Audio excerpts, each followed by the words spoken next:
Hi, it's Curious Oddity 101.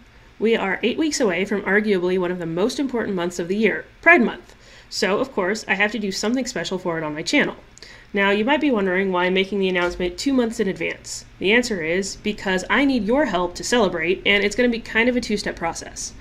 See, this is a gaming channel, so obviously I want to play some special games for Pride Month, but unfortunately the gaming industry isn't always super friendly to the LGBTQIA+ community, and the truth is I just don't have that many games that are specifically good for Pride. So the first thing I would like all of you to do is help me come up with a good list of games to choose from. Then next month, I'm going to take all of your suggestions as well as the Pride Month type games that I already have and put them to a vote. So this is how it's going to work. Nominations start today. Please leave comments with games that you would like to see me play for Pride Month.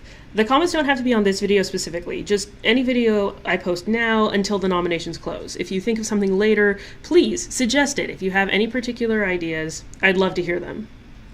Unfortunately, I do have to put a few restrictions on what kinds of nominations I can accept.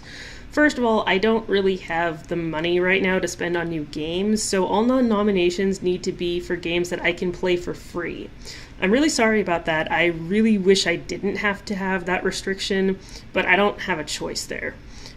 Second, games that display any kind of blatant bigotry, either in terms of bigoted characters or bigoted writing, will not be accepted. So that's it for the rules. Nominations will be sorted into categories so that when people vote, if they see a game that they're not familiar with, they can kind of have an idea of what they're getting into when they decide whether or not to vote for it. So the categories are: 1. This game has explicitly LGBTQIA+ content. 2. This game doesn't outright state any of the characters are LGBTQIA+, but such content is implied so heavily that it's clearly deliberate on the part of the developers. A good example of that would actually be this game that I'm using as sort of background visual for this video.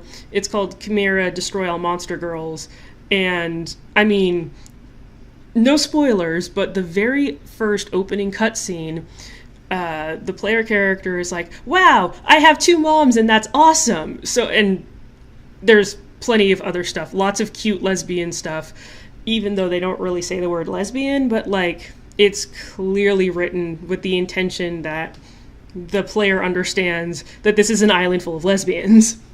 Anyway, so that kind of thing. Just, if it's not outright stated, but it's really clear that it's meant to be LGBTQIA+ content, then this is the category it goes in. The third category is, it might not be the developer's intention, but at least some of the characters or the writing or some other part of the content is queer-coded.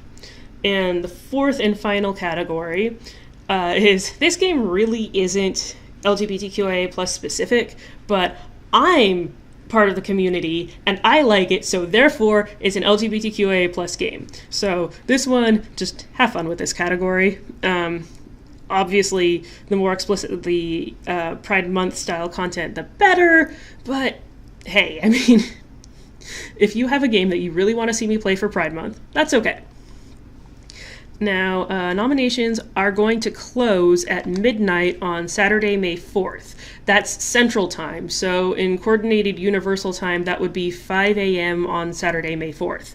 On Sunday, May 5th, I'll post a video to announce that nominations have ended and the voting period has started, and then I'll introduce the games that are going to be voted on.